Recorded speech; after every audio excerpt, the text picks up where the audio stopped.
he's the obvious 101. And then not only is he the 101, but this is like a pretty poor draft class, I think. But I think he's worth like the 103, 104, 105, and like 203, just off the top of my head.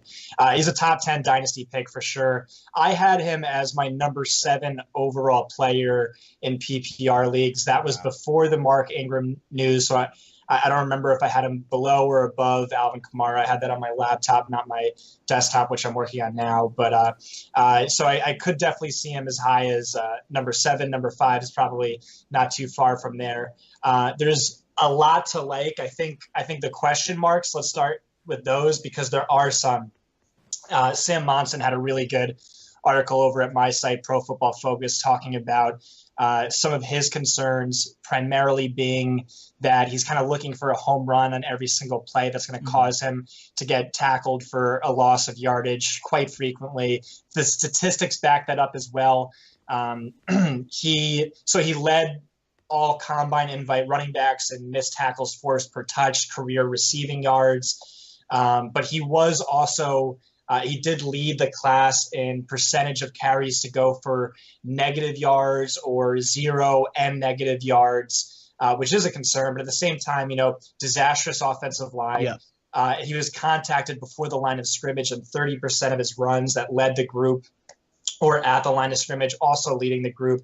I think part of that is his run style, but at the same time, he was the defensive focal point of all these teams he was playing against. And that's super rare for a running back. So you got to spot him that. You got to spot him the offensive line. And plus, yeah, he's going for these home runs, but he's also hitting home runs at the highest rate, an unprecedented rate.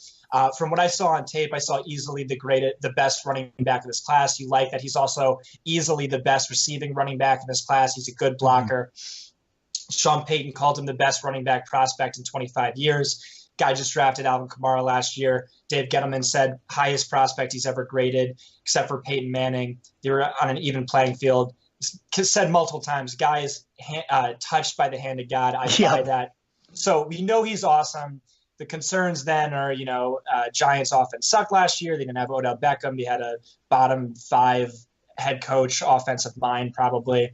But they got Pat Shurmur, one of my boys. And not only is he one of my boys, but he is like the guy to go to if you want a workhorse running back. I came up with a stat like actual opportunity, if you're familiar with that, but it's just a more simpler version, weighted opportunity, just assigns the appropriate valuation of carries and targets in PPR. So like targets are worth like 3.3 times as much as the average carry. So just looking at that, he was the most ideal offensive play caller for a fantasy running back. You look at Steven Jackson, Trent Richardson, LaShawn McCoy, all those guys combined to average 310 carries, 63 targets per season with Shurmur. Only Le'Veon Bell's coming close to that. That's above, Todd Gurley's numbers last year. So just ideal landing spot, I think. Yeah, offensive line, the right side of that offensive line isn't good. The offense wasn't good last year. I'm sure it takes a step forward, but Shurmur said time and time again in his interviews, the number one thing he looks for in a running back is can they catch the ball, because that's so important to him in the offense, and Saquon clearly can. So I think the target volume there, easily a top 10 running back. Like I said, I had him top 7 or top 8 overall.